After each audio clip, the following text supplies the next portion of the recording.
Once upon a time, there was a lady called Nessa, and she was a baker. She lived in a village and spent all day, every day, baking delicious treats to sell to people who lived in the village nearby. She made scrumptious cakes, sweet muffins, and beautiful buttery biscuits. Everybody wanted to taste the food that Nessa baked, and she always saved some for her husband and her little baby to eat at the end of the day.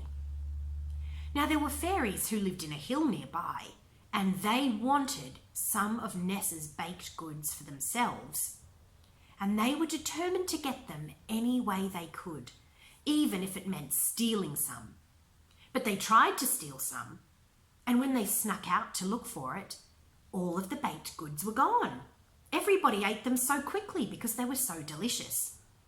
So the fairies needed to hatch a plan to get some cakes for themselves. And the only way they knew how was to kidnap Nessa. So one day, some of the fairies waited in the forest, and when Nessa had finished her deliveries, she was on her way home through the forest, when one fairy jumped out and grabbed her around the legs, while another one leapt off a toadstool and threw fairy dust in her eyes. Nessa fell down fast asleep on the ground. When she woke up, she looked around. She was in a strange place. She was under the fairies' hill. What was she going to do? She'd be trapped there forever. She looked around closer. There were bowls and spoons and flour and sugar and butter and eggs. The fairies were going to make her bake for them. She would be trapped under the hill forever, baking for the fairies. Nessa was very smart, so Nessa came up with a plan of her own. As Nessa looked at the ingredients laid out in front of her, she heard voices, and they were chanting, "Cake, cake, make a cake, take no breaks and bake, bake, bake." It was the fairies. They'd all gathered around her to watch her bake. "Oh no," said Nessa, looking around. "I can't bake anything. Oh dear me, no. I can't possibly bake anything unless I have my kettle and my favourite teacup. I'll just have to go home and fetch them." "No, no, no," said the fairies. The fairies sighed. "We will fetch your favourite cup. You'll bake a cake, we'll eat it up." And so the fairies scurried off, and soon they came back with Nessa's kettle and her favourite cup. So she set the kettle and the cup on the bench, and then she began to measure her ingredients. "Oh no, I can't do anything else. I couldn't possibly keep baking without my baby. My baby's getting his first teeth, and he's very sad, and if he doesn't have his mummy, he'll cry and cry, and I can't possibly concentrate on baking if I know my little baby's at home crying." The fairies sighed. "We will fetch your baby gummy, and soon we'll have cakes in our tummy." So the fairies scurried off, and Nessa waited for them. And soon they came back with Nessa's baby. The baby was sucking. "Wah, wah." So Nessa found a wooden spoon and handed it to the baby for him to chew on. Yum, yum, yum, yum, yum, yum.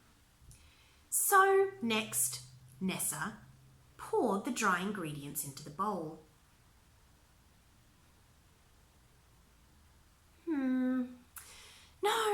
No, this won't do at all. I can't cook without my dog here. My dog keeps me company. My dog's so friendly. I really must have my dog here if I'm to keep cooking." The fairies sighed and said, "We will fetch your precious hound. We will bring him underground." So again Nessa waited and waited, and soon the fairies came back with Nessa's dog. The dog curled up on the floor next to Nessa and went to sleep. So Nessa cracked some eggs and popped them into the bowl. Oh no, no, no, no. I need my oven timer if I'm going to cook. My oven timer is just right. No other timer can cook a cake better. If it doesn't go off at just the right time, my cake will burn. I really need my oven timer if I'm to do any more things. Ah, the fairies sighed. We will fetch your oven bell, and soon there will be cakes to smell. So off the fairies went, and Nessa waited again.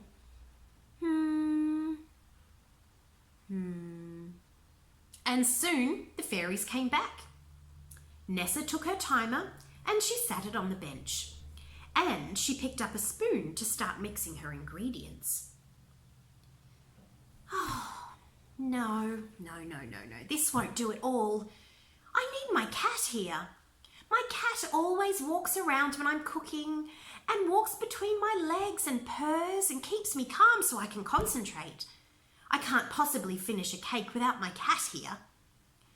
And again the fairies sighed.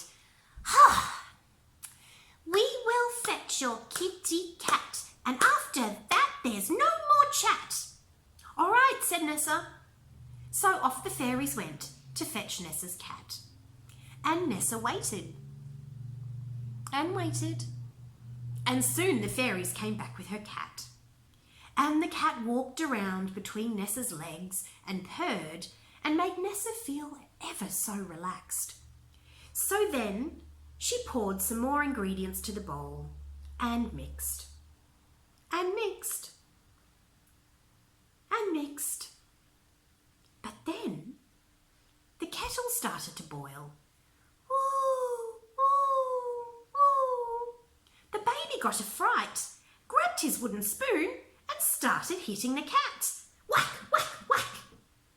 The cat was not impressed at all. Meow, meow, meow. And the cat frightened the dog, who started barking. Ruff, ruff, ruff, ruff, ruff, ruff. And then the oven timer went off. Ding, ding, ding, ding. The fairies hated the loud noises and they put their little hands on their ears. Stop, stop, stop, they said. Stop, stop, stop. Take your dog, take your cat, take your kettle and your brat. Leave this place, no more fuss. There will be no cakes for us. And the fairies cried. But Nessa took her baby and her kettle and her cup and her oven timer, and she took her dog and her cat, and they left the fairies' house.